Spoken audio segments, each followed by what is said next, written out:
7ஆம் ஆண்டு விழாவை கொண்டாடி கொண்டிருக்கும் மக்கள் நீதி மைய தொண்டர்களுக்கும் தலைவர்களுக்கும் என் வாழ்த்துக்கள்.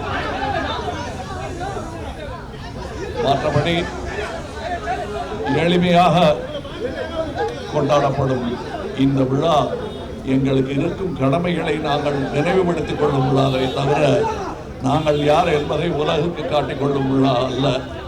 அதனால்தான் இவ்வளோ எளிமையாக நாங்கள் செய்து கொண்டிருக்கிறோம். சாலையோர அரசியல் அப்படின்னு கிண்டல் பண்ணுவாங்க. இது அந்த அரசியல் தான், அதில் எந்த வெட்கமும் கிடையாது எங்களுக்கு. சாலையோரத்தில் நின்று கொண்டு மக்களுடன் பேசுவதில் இருக்கும் ஒரு பெருமை வேறு எதிலும் கிடையாது. நன்றி. இனி நல்ல செய்தி இருக்குன்னு சொன்னீங்க, கூட்டணி குறித்த அறிவிப்பு எப்போ? அது நல்ல செய்தி உடனே வந்துடாது. கெட்ட செய்தி தண்ணியில் வரும், நல்ல செய்தி லெட்டரில் தான் வரும். வந்த உடனே உங்ககிட்ட அதை நடந்துகிட்டு இருக்கு, பேசிக்கிட்டு இருக்காங்க. ஆனால் அது வந்த உடனே, அது நிகழ்ந்த உடனே உங்ககிட்ட சொல்லாம தப்பிக்கவே முடியாது. சொல்லித்தான் நாங்களும் சொல்ல வேண்டியது என் கடமை. சார், முழுநேர அரசியல்வாதி அப்படிங்கிற ஒரு விஷயத்த சொன்னீங்க. உங்க தம்பி விஜய் சினிமாவை ஃபிட் பண்ணிட்டு முழுநேர அரசியல்வாதியா வரப்போறேன்னு சொல்லியிருக்காரு. அது அவர் இஷ்டம். அவர் செய்யற சினிமா அவர் பாணி, நான் செய்யும் விஷயம் என் பாணி. இவருக்கு கவிஞர் சேகன் ஒரு மாதிரி பாட்டு எழுதுவார், நான் ஒரு பாட்டு எழுதுவேன், வைரமுத்து ஒரு மாதிரி பாட்டு எழுதுவார். அவர் எப்படி எழுதுறாருன்னு கேட்கக்கூடாது. அவங்களுக்கு வரும் மொழி வர்ணை, அவங்களுக்கு பிடித்த விஷயம், அதை செய்து கொண்டிருக்கிறோம். திட்டம் இருக்கா விஜயோட இணைவீங்களா அரசியல்ல? இல்லை, நான் அவரோட ஏற்கனவே பேசியிருக்கேன். அரசியலுக்கு வரணும்னு சொன்ன முதல் வரவேற்பு குரல் என்னுடைய குரலாக தான் இருக்கும். இந்த ஆபீஸில் தான் நடந்தது.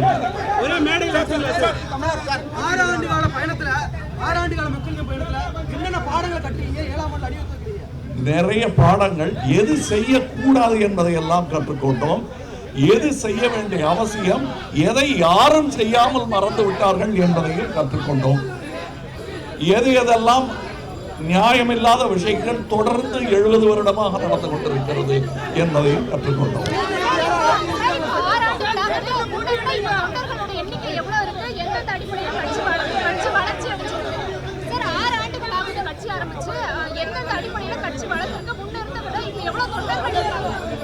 இல்ல, கட்சியின் வளர்ச்சி இப்ப நான் சொன்னேன் தெரியுமா, கோயம்புத்தூர்ல தோத்துட்டீங்களே அப்படிங்கும்போது அந்த எண்ணிக்கை நீங்க கொடுக்குற கணக்கு, நான் பார்த்த கணக்கெல்லாம் பார்க்கும்போது 1728 ஏதோ ஒரு எண்ணிக்கை வருதுங்க.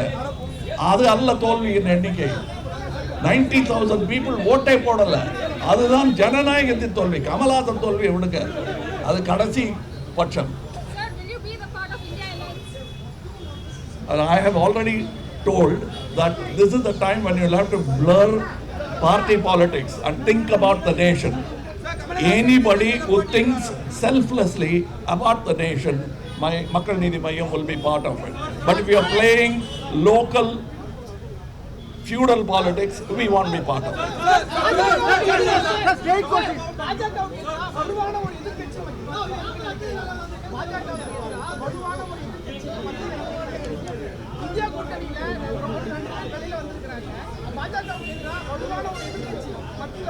இல்லை, எல்லாரும் நீங்க வந்து ஒரு கட்சியின் பெயரை சொல்லி அவர்களுக்கு எதிராக, பாஜகவுக்கு எதிராகிறாங்க.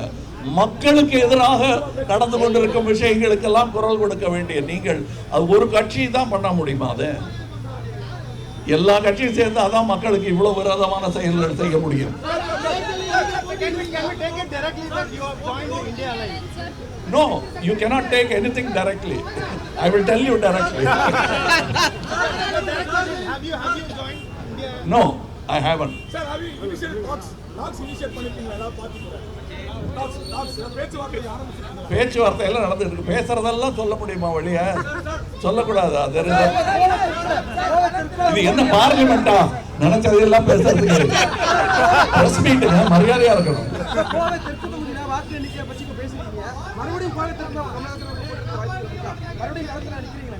அது நம்ம அலையன்ஸ் பேசும்போது எல்லாரோடையும் கலந்து ஆலோசித்து விட்டு சொல்ல வேண்டிய பதில். நான் மட்டும் தனியா சொல்ல முடியாது. அதுவும் நான் கண்டிப்பா சொல்லுவேன் உங்களுக்கு. டார்ச் லைட் இப்ப எங்களுக்கு கிடைத்திருப்பது நன்றி சொல்றோம். ஒரு பக்கம் எலெக்ஷன் கமிஷனை திட்டுறாங்க எல்லாரும், இந்த மாதிரி பண்றாங்க, அடிக்கிறாங்க பெயர்கள் எல்லாம். இன்னொரு பக்கம் எங்களை மதித்து ஒரு சின்ன கட்சிங்கிறத கூட பெரிதுபடுத்தாமல் அவர்கள் எங்களுக்கு டிரான்ஸ்லேட் சின்னம் வேணும் போது நேர்மையை மனதில் கொண்டு எங்களுக்கு அவர்கள் அதை கொடுத்திருக்கிறார்கள் என்பது நல்லவர்கள் எல்லா இடத்திலும் இருக்கிறார்கள் என்பதற்கான சான்றாக இருக்கிறது.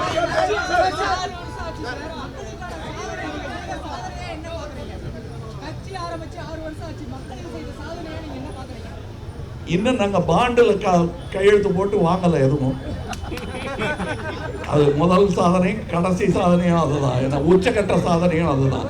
எந்த பாண்டிலையும் நான் கையெழுத்து போட்டு யாருக்கும் அது உங்களுக்கு யாரு கொடுப்பாங்கன்னா கொடுக்கறதுக்கு ஆள் இருக்காங்க. அடுத்த படம் பண்ணி கொடுக்குறேன்னா பாண்டில் கையெழுத்து போட்டுருவாங்க.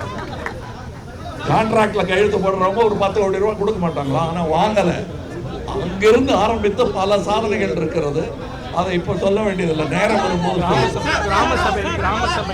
இல்ல இன்னொன்னு, நீங்க என்ன கேட்டு தெரிஞ்சுக்கிறத விட நீங்க எனக்கு சொல்லணும். கிராம சபைங்கிறத நான் கண்டுபிடிக்கல. அது ஏற்கனவே இருந்தது, காந்தியார் சொன்னது. ராஜீவ் அவர்கள் அதை வலியுறுத்தி கொண்டு வரணும்னு சொல்லி கொண்டு வந்தது. 25 வருஷம் தூசி படித்து இருந்த விஷயத்தை தூசி தட்டி கொண்டு மக்களுக்கு எடுத்து முன்வைத்தது மக்கள் நீதி மையம் தான். இதுக்கு அடுத்த கட்டமாக அர்பன் ஏரியா சபைகளையும் நடத்த திட்டமிட்டிருக்கிறது. அதுக்கு எலெக்ஷனுக்கு சம்பந்தமே இல்லைங்க, தொடர்ந்து நடத்த வேண்டிய விஷயம்.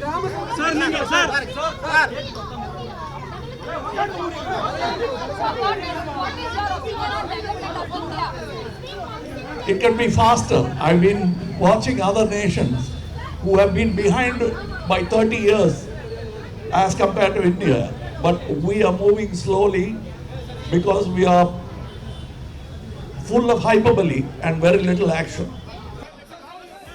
அண்மை செய்திகளை உடனுக்குடன் தெரிந்து கொள்ள இணைந்திருங்கள் எம் நாடு தொலைக்காட்சியுடன்.